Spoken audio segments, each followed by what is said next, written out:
زوجتي أنت حبيبتي أنت.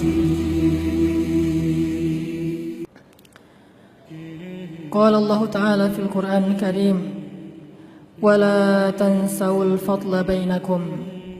Allah Subhanahu wa taala berfirman di dalam surat Al-Baqarah ayat 237 tentang bab suami istri. Salah satu nasihat Allah kepada kita adalah wala tansawul fadla bainakum.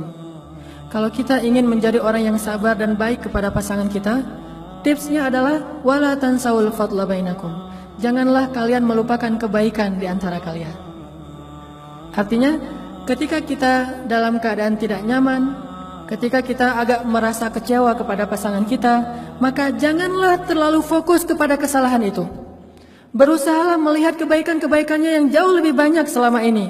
Kalaupun kita tidak suka terhadap satu hal pada diri pasangan kita, kata Allah, فَإِنْ كَرِهْتُمُوهُنَّ فَعَسَىٰ أَنْ تَكْرَهُوا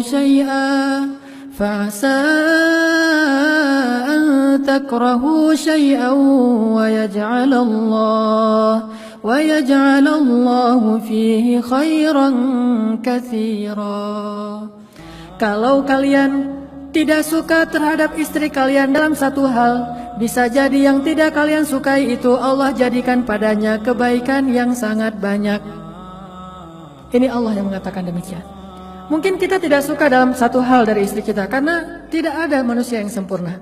Fala tuzakku anfusakum. Jangan pernah menganggap ada manusia sempurna.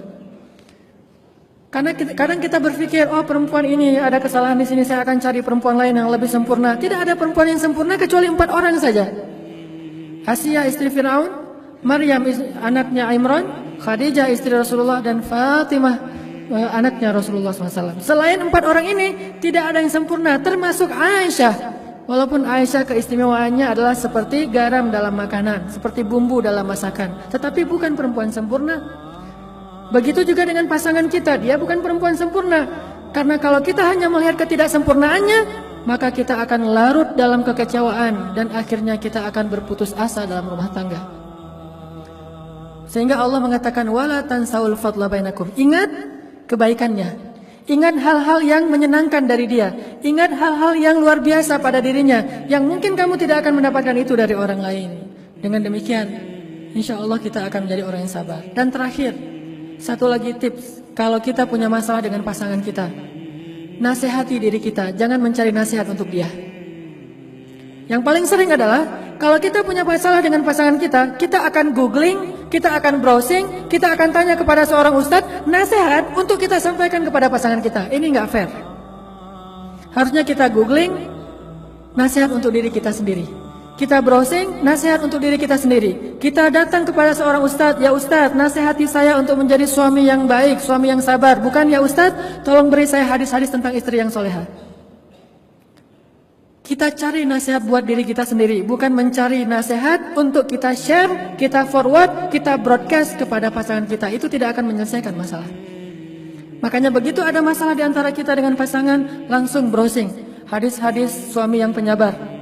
Langsung konsultasi dengan ustadz. Ustadz, ajarkan saya menjadi seorang suami yang penyabar, menahan amarah. Dengan demikian Allah akan melapangkan dada kita. Jadi minta nasihat untuk diri, bukan minta nasihat untuk orang lain.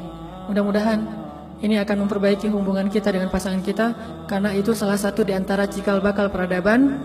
Dengan mulai mengislah diri kita, kemudian mentakwin, membentuk usrah atau keluarga kita, maka insya Allah dari situ kita akan bisa membimbing masyarakat kita. زوجتي